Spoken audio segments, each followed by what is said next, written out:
Welcome to Wrinkle Society of Hope. My name is Summer Payne and I am the CEO of Wrinkles.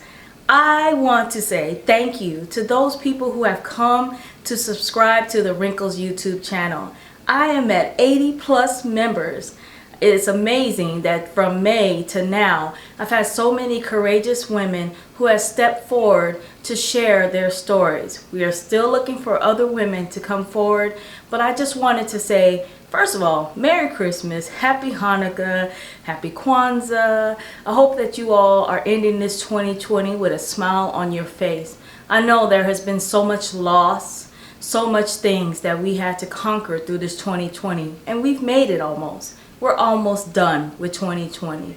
And I want to thank you from the Wrinkles family that you have come to just sit back and relax and listen to these women share their stories. Some of you have given them thumbs up and some of you have subscribed and shared.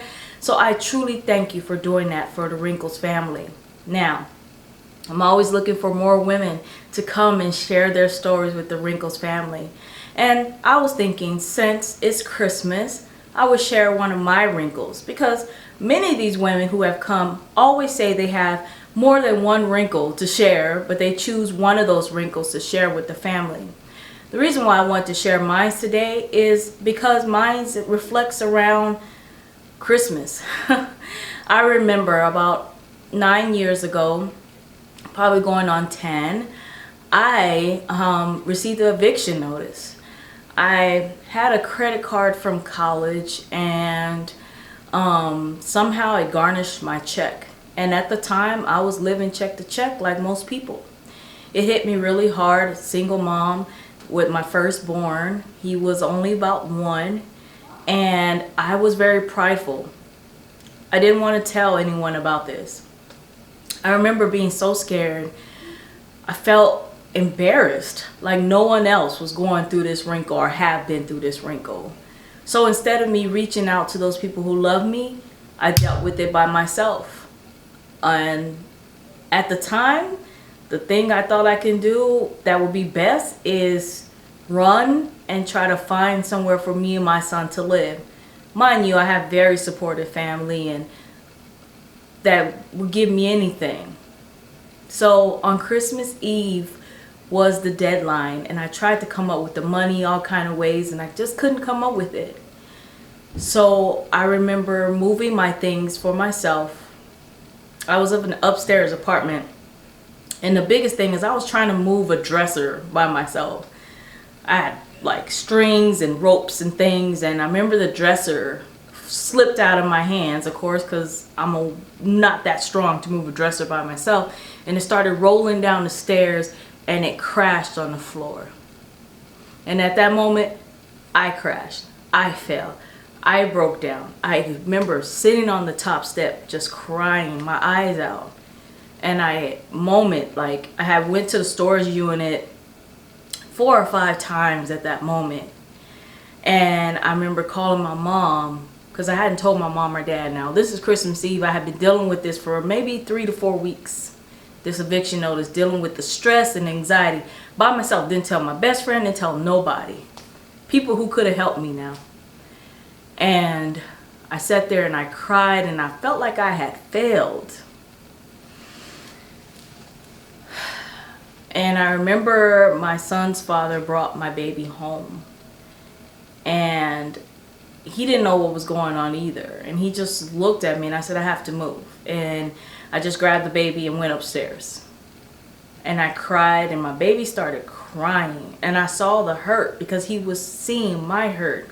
And at that moment I decided, no, I have to lean on those who could help me. So I called my mom again, because at first I called and just said, oh, hopefully we'll see you for Christmas.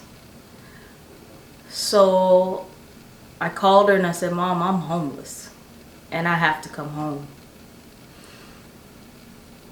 And they came and got me and the baby and we went home, and I cried all Christmas Eve.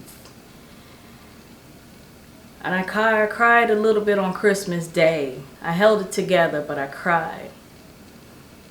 And I remember I still was working an hour away from my parents. So I would have to get up at 5 take my baby to the babysitter. And then by the time I picked up my babysitter, I was driving back at night. And every day I was crying to work and I was crying after work. And one day I woke up and I said, okay, enough is enough.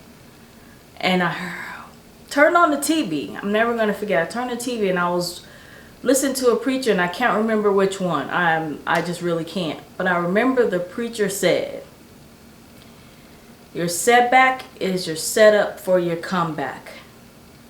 And ever since then, all the other wrinkles that I went through and still going through, my setback is my setup for my comeback.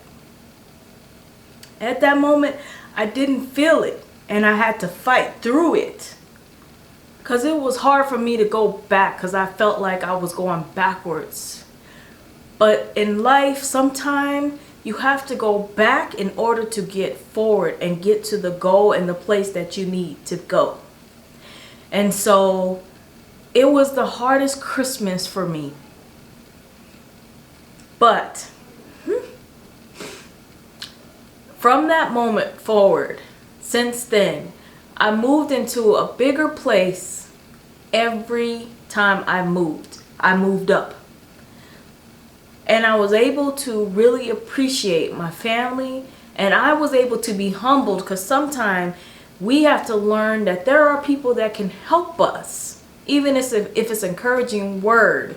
And sometimes there's people that are going through what you're going through that can help motivate you to continue to press through what you're going through. So this is why I know that this platform is for a gift for me to give to other people.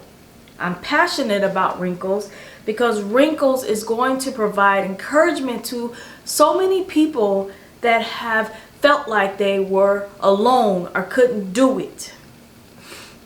So that was my last Christmas that I experienced that. And that was the last Christmas that I decided that it didn't matter about having my own. It's about the love and people and being able to call someone when you're in need of help. Life is not full of all the time ups. There are some moments of downs. But we are able to press through the wrinkles in life and be able to share our stories to encourage other people. So, Merry Christmas. I'm asking you to come and share your stories with the Wrinkles family in 2021. And Wrinkles has now moved up to another level. I have a website. It's called wrinklesocietyofhope.org. Go to my website and see the things that I want to bring forward. I want to bring scholarships for young girls and money for women. I have awards for women. It's called a Sunflower Award. And that award is in honor of my cousin Linnell Beasley, who left this earth too soon. But during her battle with cancer, she still blossomed like a sunflower. She still smiled like a sunflower. She still showed love and brightened up a room. And the women of Wrinkles Society of Hope, through our wrinkles, we're still going to blossom. We're still going to grow. We're still going to glow. So I thank you for coming to Wrinkles Society of Hope. I hope you continue to follow, subscribe, and come and grow with me. Thank you so much, and I can't wait to hear from you soon. Remember, Wrinkles Society of Hope is women rejoicing in nourished, courageous with a K, life encouraging stories. Women who care enough to share.